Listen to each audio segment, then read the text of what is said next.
কি বললো ওরা? আবার কি বললো ওরা? আমাকে বলো। চুপ করে থেকো না, বলো। কি আগুন? কার আগুন? কার আগুন?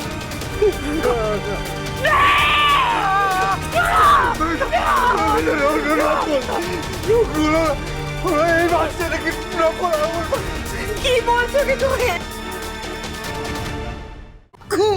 কি বলছি? এরপর নাকি ওরা আসলা? চুপ করো, চুপ করো। এটা নকল। আকুল, আর এক মুহূর্ত সময় নষ্ট করা যাবে না। ওরা যত টাকা চাইছে তুই নিয়ে যা। তুই আর নবারুণ টাকাগুলো নিয়ে ওদের দিয়ে দে। ওদের শুধু বল রাগা আর বৃন্দাকে যেন ছেড়ে দেয়। এক্ষুনি যা যা।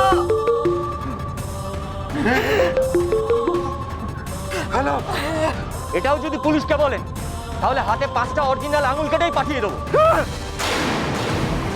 তার চেয়ে একটা কাজ করুন, যেখানে আসতে বলছি সেখানে চুপচাপ চলে আসুন, আর পুলিশকে কিচ্ছু বলবেন না। পুলিশকে কিচ্ছু বলবো না, প্লিজ এরকম করবেন না।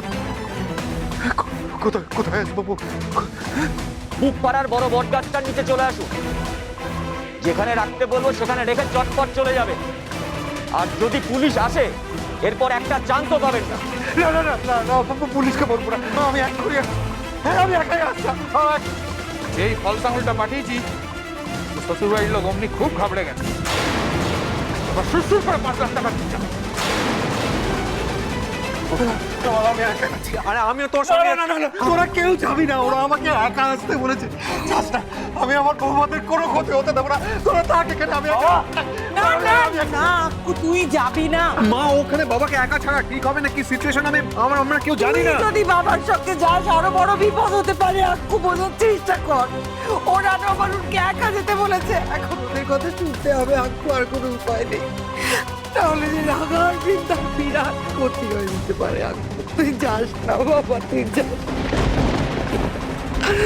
যাস না ওখানে, যাস না। হ্যাঁ বলো। শোন, আমরা বেরোচ্ছি, টাকা নিয়ে ফিরে আসবো। আর টাকাটা নিতে গিয়ে যদি কোনো বেগর ভাই দেখি তাহলে তোদের জানাবো। এটাকে উড়িয়ে দিবি আর ওটাকেও শেষ করে দিবি। আমরা যাচ্ছি তাহলে। এই চল।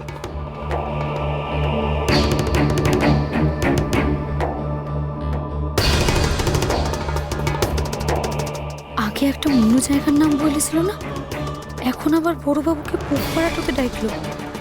বড়বাবু টাকাটা নিয়ে অন্য জায়গায় গেলে তো পুলিশ কিছু বুঝতেই পারবে না। পুলিশ একটু জানতেই পারবে না যে ওরা টাকাটা নিয়ে নিচ্ছে। না না, আমাকে কিছু একটা করতেই হবে। কিন্তু বড়বু দিদির তো কোনো খবরই পাচ্ছি না। আমি এখান থেকে পালিয়ে ওদের কিছু করলে যদি ওরা যদি বড়বু দিদির কোনো ক্ষতি করে দেয়। রাঙামতি তীরন্দাজ সোম থেকে রবি প্রতিদিন সন্ধ্যে 7:30টায় স্টার জলসায় ও জিও হটস্টারে।